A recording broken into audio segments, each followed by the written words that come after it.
Pine resin, the wound-sealing compound that grows within walking distance of roughly 80 million American homes, is what you should have reached for instead. You were standing in a drugstore aisle, or you were recently, and you picked up the small tube, read the word antibiotic on the label, and dropped it into your basket without a second thought. That is what everyone does. Stop. Put it back. A 2024 peer-reviewed trial just confirmed that pine resin outperforms that tube in the first 3 days of wound healing and first aid. Every day, you do not know this. You pay for something worse.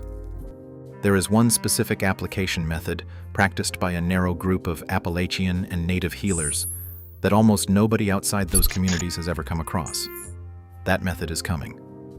First, you need to understand what you have actually been buying. $11 for 1 ounce of Neosporin. That is the retail figure from 2022, and it has not moved downward. Bacitracin runs about $5 for the same volume. You buy it reflexively for every cut, scrape, and blister in the household, year after year, without asking what sits inside the tube or what it actually does to your skin over time. Here is where it gets interesting. The American Academy of Dermatology flagged neomycin, the active ingredient in Neosporin, as a documented cause of allergic contact dermatitis. The American Contact Dermatitis Society named neomycin its allergen of the year in 2010, producing redness, itching, and swelling at the exact site you were trying to heal. The CDC separately warned that routine topical antibiotic use contributes to the development of resistant bacteria. The product sold to protect your wound can actively create conditions that make your next wound harder to treat. Read that sentence again and ask yourself who exactly was being protected. What the Appalachian healers, known in the old mountain tradition as Yarb doctors, understood, and what Cherokee, Chippewa, and Iroquois communities understood long before the word antibiotic entered a laboratory, is that pine resin. The same compound the pharmaceutical industry calls colophony or rosin, in its industrial and FDA wound care classifications, does for human skin precisely what it does for the tree itself. It seals. It destroys bacteria. It triggers the tissue repair sequence that modern wound care still attempts to replicate. The mechanism is not folk belief. Pine resin carries diterpene resin acids, specifically from species like Pinus sylvestris and Pinus strobus, principally abiotic acid and dihydroabiotic acid, which are bacteriostatic compounds effective against both gram-positive and gram-negative bacteria, including Staphylococcus aureus. On contact with air, the resin hardens, forming a physical barrier across the wound while those biochemical agents work underneath it.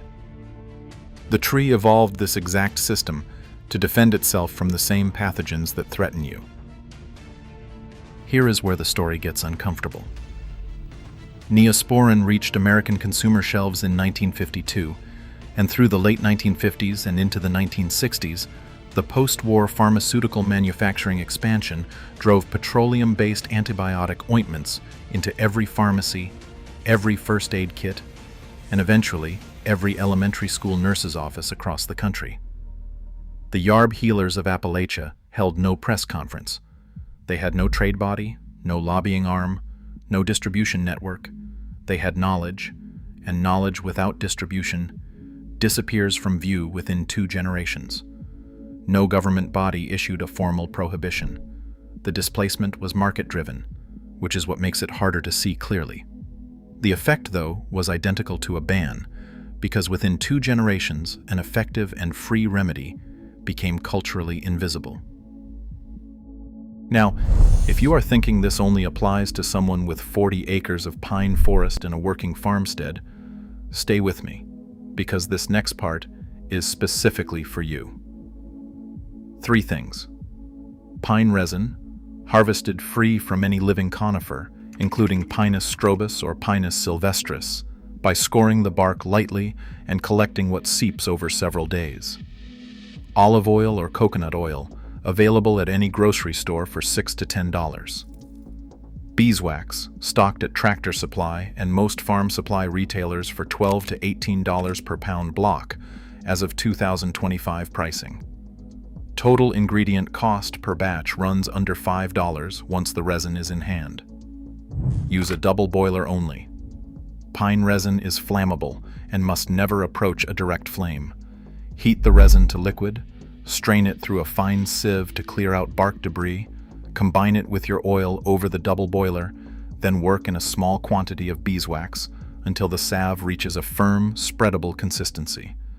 Active time is 30 to 40 minutes.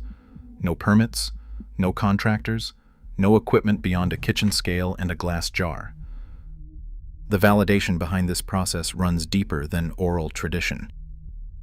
The Journal of Applied Biological Sciences published a controlled wound care study in 2024, Volume 18, Issue 3, authored by Bulut and colleagues, and it was peer-reviewed Turkish veterinary research that set pine resin application directly against a standard antibiotic group and a control group. Pine resin produced greater wound area reduction during the first 3 critical days than the antibiotic comparison group. By the close of the trial, both groups showed equivalent epithelialization and full tissue repair scores. Additional support appears in the Journal of Ethnopharmacology, which has published multiple peer-reviewed studies on diterpene resin acids and their bacteriostatic properties, further anchoring pine resin's wound care profile in the scientific literature. The study is called the Bulut et al. Pine Resin Wound Trial, published 2024, peer-reviewed.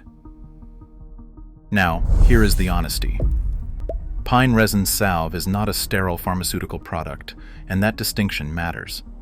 A deep puncture wound, a wound showing spreading redness, or any wound on a person with compromised immunity belongs in the care of a clinician. The mainstream counterposition here is real and not uniformly wrong. Resin collected from bark carries trace organic material.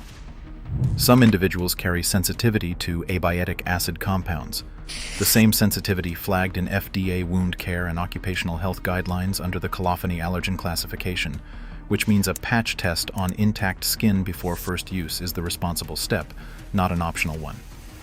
For the minor cuts, abrasions, scrapes, and blisters that account for the overwhelming majority of household wound care, the 2024 trial data supports what Appalachian healers documented across generations. The objection has never genuinely been to pine resin. The objection has been to you knowing it exists as an option. And now, the method I promised at the start. The withheld detail is not the salve. Once you begin looking, the salve turns up in enough practitioner literature to feel familiar. The detail is raw pitch application. Arizona herbalist Doug Simmons, cited in practitioner records from October 2024, documented a technique in which a piece of semi-hardened pine pitch, still pliable enough to work by hand, is pressed directly onto the wound surface and formed into a flat patch that functions as its own bandage. No rendering process, no oil, no beeswax, no heat source of any kind. The pitch conforms to the wound, hardens in place, seals it physically, and delivers the abiotic acid and dehydroabiotic acid compounds, the diterpene resin acids, directly to the tissue beneath. This is the method traditional communities used before salve rendering became standardized practice. It demands nothing beyond the tree and your hands. The difference is cost. The difference is time. The difference is that this knowledge existed across Cherokee, Iroquois, Chippewa, Apache, Hopi, and Northern European traditions for thousands of years. Found documented reference in Avicenna's Canon of Medicine around 1025 CE, survived continuously in Appalachian communities through the 20th century, received peer-reviewed validation in 2024, and the only barrier standing between you and using it today is 7 decades of being sold the small tube instead. If you are the kind of person who believes real knowledge has been quietly buried to protect someone else's market share, you already know what to do. The subscribe button is right there. Next video covers a forgotten water purification method used by mountain communities before municipal treatment systems existed. One mineral compound sits at the center of it, and the only place I have found it specifically named is a single 19th century Appalachian county record. Most modern survival guides omit it entirely, and that omission is why most field purification attempts fall short. Subscribe so you do not miss it. Tell me in the comments whether you or anyone in your family has ever used pine resin, raw pitch, or any tree-based remedy on a wound. Tell me what you used and what the result was. This audience carries knowledge the internet has not cataloged yet. Put it in the comments.